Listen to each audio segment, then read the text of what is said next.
नमस्कार दोस्तों, मैं रमेश काला और थे देख रहा हो जीके विद काला। साथियों, कक्षा 8 विज्ञान का दूसरा लेसन है सूक्ष्म जीव, मित्र एवं शत्रु।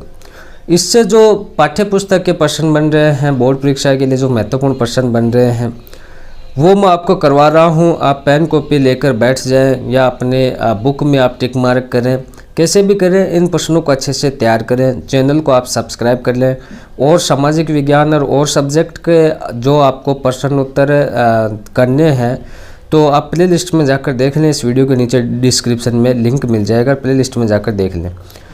पहला प्रश्न है 2 का लेसन का कि रिक्त स्थानों की पूर्ति आपको करनी है। तो रिक्त स्थानों की पूर्ति मैंने साथ साथ ही कर दी है, आपको बता देता हूँ कि सूक्ष्म जीवों को खाली स्थान की सहायता से देखा जा सकता है। तो सूक्ष्मदर्शी की सहायता से, तो इस खाली स्थान में क्या आ जाएगा? सूक्ष्मदर्शी।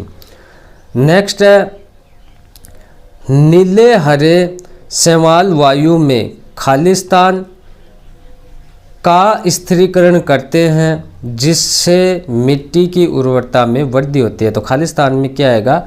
वायुमंडलीय नाइट्रोजन। ठीक है, खाली स्थान में आ जाएगा वायुमंडलीय नाइट्रोजन। गए का क्वेश्चन है दोस्तों, एल्कोहल का भुगतान खाली स्थान नामक सूक्ष्म जीव की सहायता से किया जाता है। तो इसमें आ जाएगा यीस्ट। ठीक है दोस्तों। और नेक्स्ट क्वेश्चन हमारा हैजा खाली स्थान के द्वारा होता है। किसके द्वारा? जीवाणु के द्वारा होता है। 2 का प्रश्न हमारा कि सही शब्द के आगे टिक का निशान लगाना आपको। ठीक है दोस्तों। तो यीस्ट का उपयोग निम्न के उत्पादन में होता है। तो पहला चीनी, दूसरा एल्कोहल, तीसरा हाइड्रोक्लोरिक अम्ल, चौथा है ऑक्सीजन। तो इसमें 2 का सही हो जाएगा एल्कोहल। 2 पर टिक मार्क कर लें आप।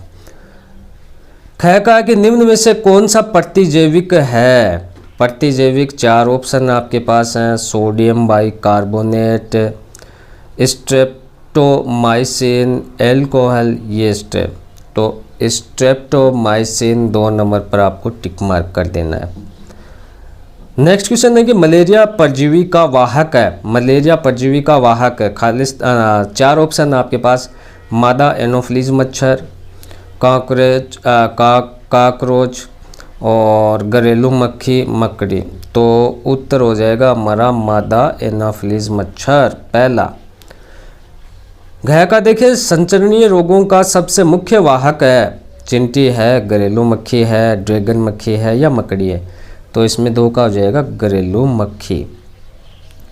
ब्रेड तथा इडली फूल जाती है, इसका कारण है। तो इसका कारण क्या रहेगा? तो इसमें आपको 4 ऑप्शन दे रखे थे, इसमें माढ़ने के कारण। तो चौथा इसका सही हो जाएगा। चीनी को एल्कोहल में परिवर्तित करने के लिए प्रक्रम का नाम है। तो नाइट्रोजन स्थिरीकरण और मॉल्डिंग, किण्वन, संक्रमण। 3 नंबर इसमें सही हो जाएगा। अब देखो कॉलम में आपको ये जो कॉलम दिए गए हैं, कॉलम 1 के जीवों का मिलान कॉलम 2 से आपको करना है। तो इनके कार्यों से आपको मिलान करना है। तो किस प्रकार से?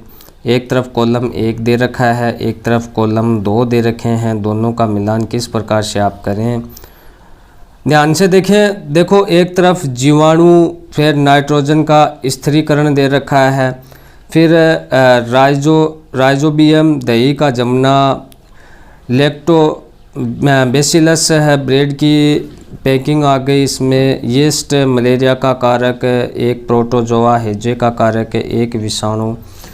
तो इसमें एच का कारक, प्रतिजैविक उत्पादिक कारक, ये इसमें दे रखे हैं।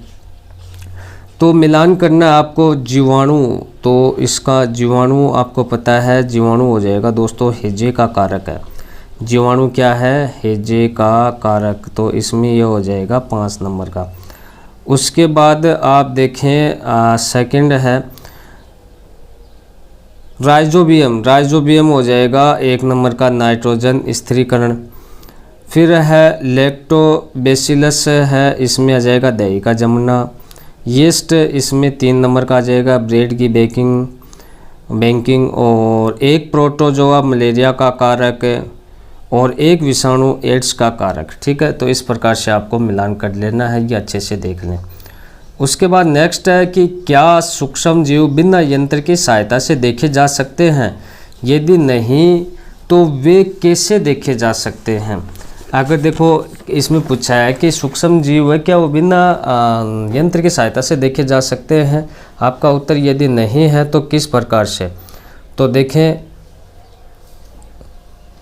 इसका उत्तर हो जाएगा नहीं, सूक्ष्म जीवों को बिना किसी यंत्र से नहीं देखा जा सकता, इनको सूक्ष्मदर्शी की सहायता से देखा जा सकता है।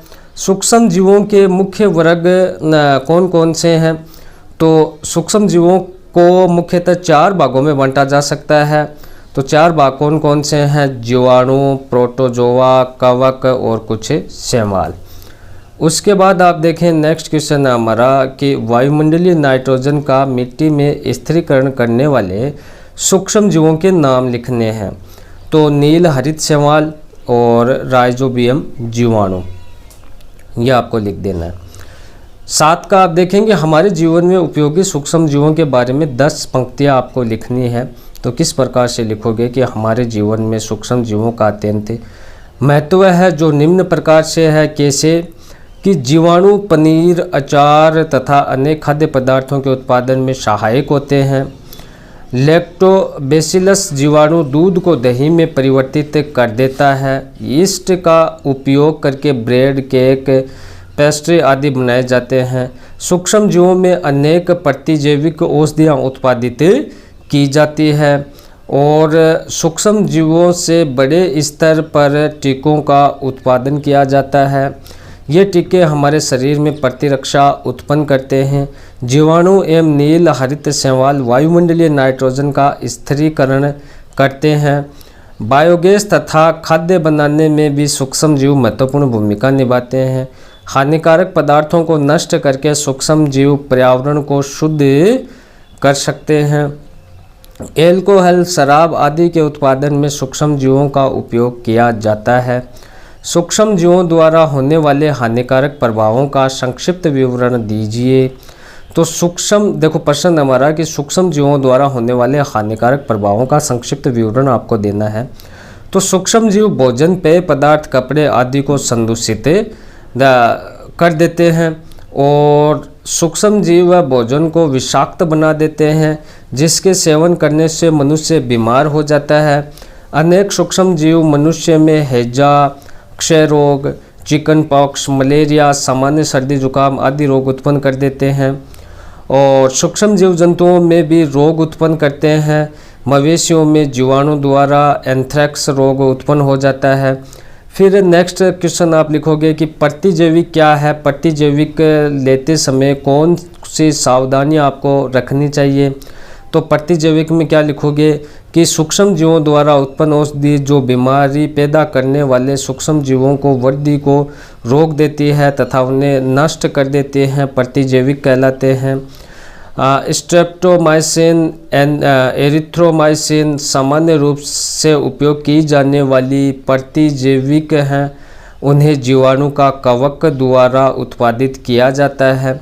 सावधानियां किस प्रकार से रखनी है कि प्रतिजैविक लेते समय निम्न सावधानियां रखनी चाहिए। तो क्या लिखोगे, अधिक आवश्यकता न होने पर प्रतिजैविक नहीं लेनी चाहिए। डॉक्टर की सलाह पर ही प्रतिजैविक दवाइयाँ लेनी चाहिए। प्रतिजैविक दवाइयों का कोर्स पूरा करना चाहिए। सर्दी जुकाम फ्लू आदि में प्रतिजैविक दवाइयाँ नहीं लेनी चाहिए। तो इस प्रकार से हमने ये आपका दूसरा लेसन देखा। प्लेलिस्ट में जाकर आप ज़रूर देखें दोस्तों, और भी आपको काफ़ी चीज़ मिलेगी। वीडियो को लाइक करें, शेयर करें। धन्यवाद दोस्तों।